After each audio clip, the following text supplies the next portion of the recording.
নমস্কার বন্ধুরা, আজ আমি আপনাদের ভেন্ডি আলু দিয়ে রুই মাছের একটা ঝোল রান্না করে দেখাবো।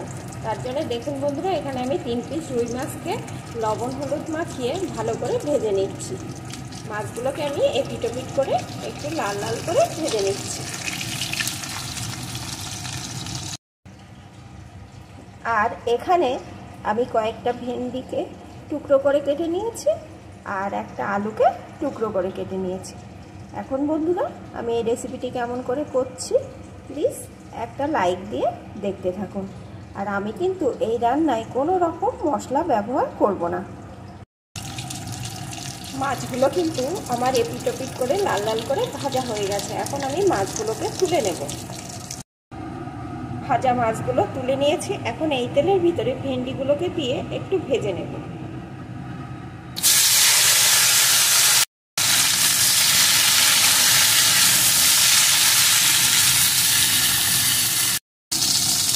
ভেন্ডিগুলোকে একটু ভেজে নিয়েছি, খুব বেশি ভাজবো না। আর ভেন্ডিগুলো ভাজার সময় কিন্তু আমি কোনো রকম লবণ হলুদ দিইনি।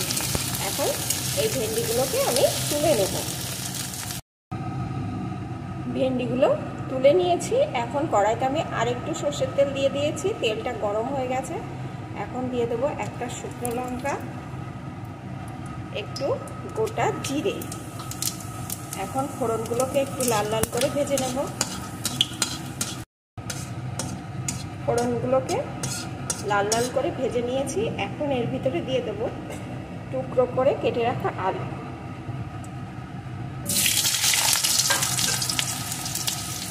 এখন আলুটাকেও সুন্দর করে ভেজে নেব। আলুটা এখানে সুন্দর করে ভেজে নিয়েছি। এখন এর ভিতরে ভাজা ভেন্ডিগুলোকে দিয়ে দেব।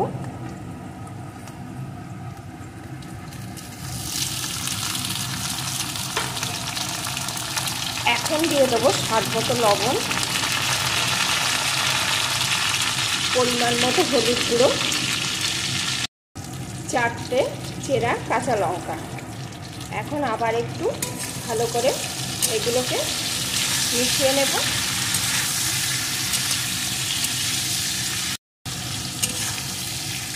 ভালো করে সব কিছুকে ভালো করে মিশিয়ে নিয়েছি। এখন এর ভিতরে দিয়ে দেবো পরিমাণ মতো জল।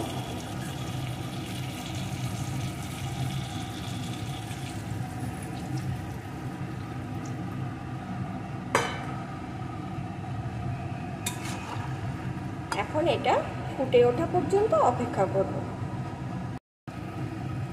ঝোলটা এখানে ভালো করে ফুটছে। এখন ভেজে রাখা মাছগুলোকে আমি এর ভিতরে দিয়ে দেব।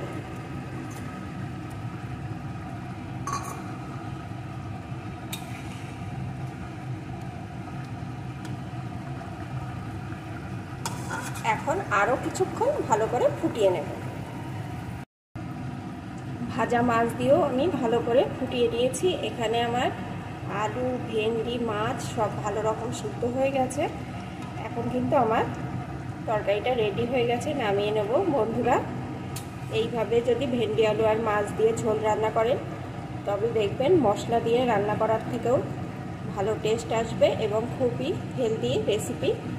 অনেক সময় মশলাপাতি খেতে ভালো লাগে না, তখন এরকম কিন্তু হালকা পাতলা রান্না করে খেলে দুর্দান্ত লাগবে।